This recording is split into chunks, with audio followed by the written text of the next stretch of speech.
একটু পূর্বের আলোচনায় ফিরে যাই না। আর ব্রিটিশরা তো তোদের দখল করে নিয়েছিল, তোদের বাপদাদারে তো গোলাম বানিয়ে রেখেছিল, তারা তো গোলামের মধ্যেই শান্তি খুঁজে ফিরছিল। সেই ব্রিটিশদের হাত থেকে লক্ষ মানুষ রক্ত ঝরিয়ে এই অঞ্চলকে আজাদ করেছে কারা? তো বাপ চিনলা না? যারা নিজেরা এই দারুল উলুম দেওবন্দের সন্তানিত্রা আজ এখানে ভরা। এই দারুল উলুম দেওবন্দের শুরুর দিকের মনীষী যারা ছিল, এক একজন যেই পরিমাণ কোরবানি দিয়েছে, এটা তোমরা বইয়ের পাতায় পড়ে কোনোদিনও এর চিত্রকে কল্পনা করতে পারবে না। তারা ছিল বলেই তোমাদের 47-এর গৌরব পেয়েছ। আর 47-এ যেই ভারত থেকে আলাদা হলো, কেন? সাম্প্রদায়িক দাঙ্গা হয়, 2 দিন পর পর হিন্দুত্ববাদী শক্তি আর ইসলামপন্থী শক্তির মধ্যে মারপিট হয়। এ কারণে প্রস্তাব আসলো, এই প্রস্তাবও এই অঞ্চলের লোকেরাই দিল যে দেশ আলাদা করে ফেলো। হ্যাঁ, দেশ কি 2টা হবে না 3টা হবে, এটা নিয়ে বিতর্ক ছিল।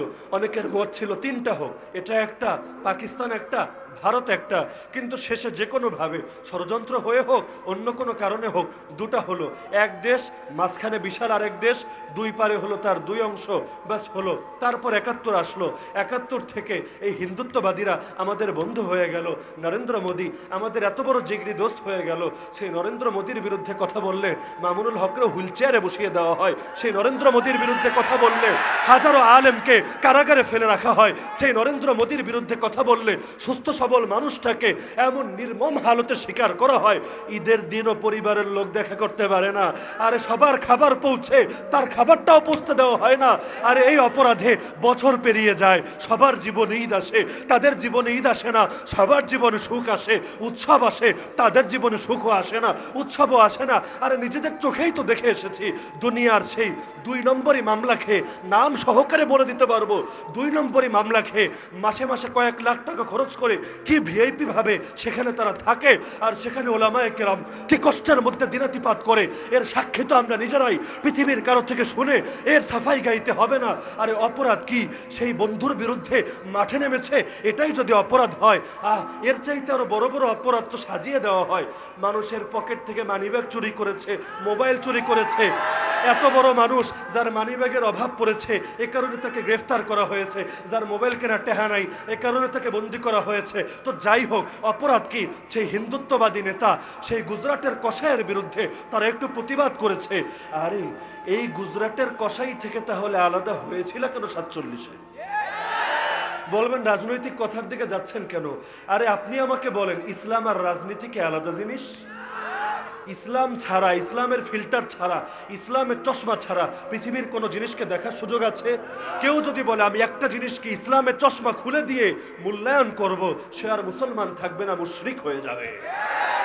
তাহলে 47-এ যাদেরকে শত্রু বানিয়ে আলাদা হয়ে গেল কেন? তারা মারে, তারা নির্যাতন করে, তারা ধর্ষণ করে, তারা ঘর পোড়ায়। কয়েক বছরের মাথায় তারাই হয়ে গেল বন্ধু। হয়ে গেছে কিনা? হায়ের মানে আমি পাকিস্তানের পক্ষে সাফাই গাচ্ছি তাও না, আমাদের কারো পক্ষে সাফাই গাওয়ার দরকার নেই। একজনের সাফাই যথেষ্ট, তিনি কে? যেই পাকিস্তান প্রতিষ্ঠা হয়েছিল 6 লক্ষ মানুষের রক্তের বিনিময়ে ইসলামের নামে, কিন্তু একটা দিনের জন্য ইসলাম কায়েম হয়নি। লোভ তো অনেক দেখানো হয়েছিল, কিন্তু সব জায়গায় হুতুম পেচারা বসে থাকে বাগানকে ধ্বংস করার জন্য। তো যাই হোক, বলছিলাম এই যে জিগরি দোস্ত হিন্দুত্ববাদী শক্তিগুলো, এদের বিরুদ্ধে কথা বলেই তো আমাদের অপরাধ। আরে আমাদের জবানগুলো থেমে গেলেই তো তোমরা ভেবেছ অনেক সুখ আসবে, অনেক শান্তি আসবে। কিন্তু জানো না, এই জবানগুলো সবগুলো যেদিন বন্ধ হয়ে যাবে, দুনিয়াতে কিয়ামত চলে আসবে। ইসরাফিলের সিংহায় সেদিন ফুৎকার আসবে, যেদিন জমিনে কোরআনের ধারক বাহক কেউ থাকবে না, যেদিন জমিনে আল্লাহর নাম নেওয়ার কেউ থাকবে না, যেদিন জমিনে ইসলামের খেদমত করার কেউ থাকবে না।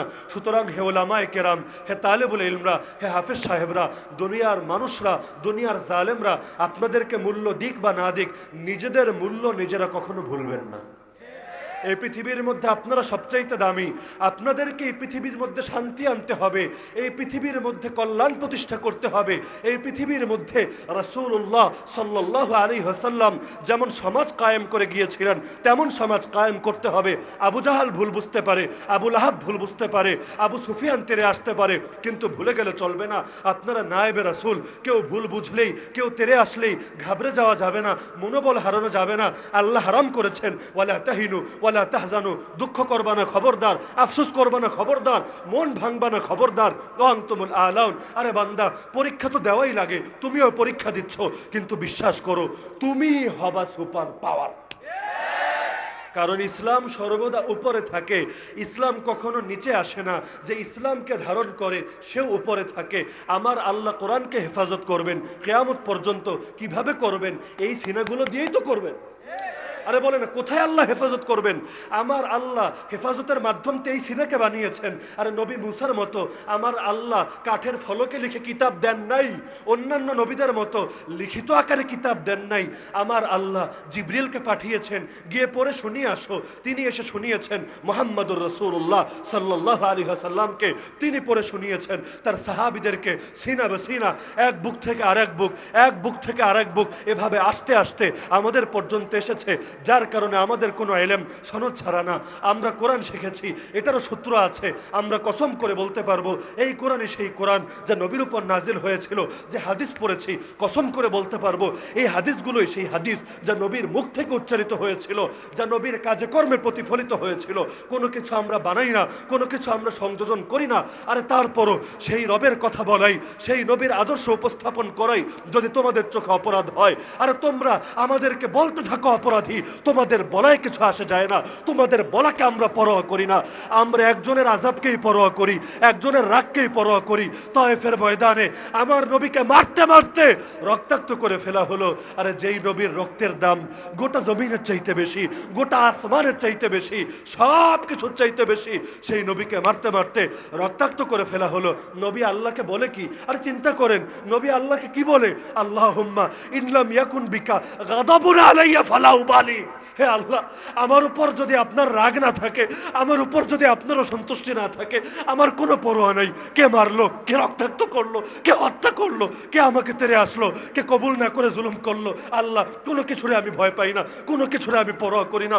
আমি শুধু ভয় পাই না জানি তুমি রাগ করে বসো, আমি শুধু ভয় পাই না জানি তুমি অসন্তুষ্ট হয়ে যাও। হে আল্লাহ, তোমার সন্তুষ্টির জন্যই তো সব করি। তুমি বলেছো বাল্লিগ মা উনজিলা ইলাইকা মির রাব্বিক, নবী তোমার উপর রবের পক্ষ থেকে যা কিছু নাজিল করা হয়েছে সব পৌঁছাবা, খবরদার কিছু গোপন করবা না। যদি না পৌঁছাও, আরে শুনে রাখো, সাবধান, তুমি তোমার রিসালাতের দায়িত্ব পালন করো নাই, নবী হিসাবে ব্যর্থ, রাসূল হিসাবে ব্যর্থ, আমি তোমাকে পাকড়াও করব।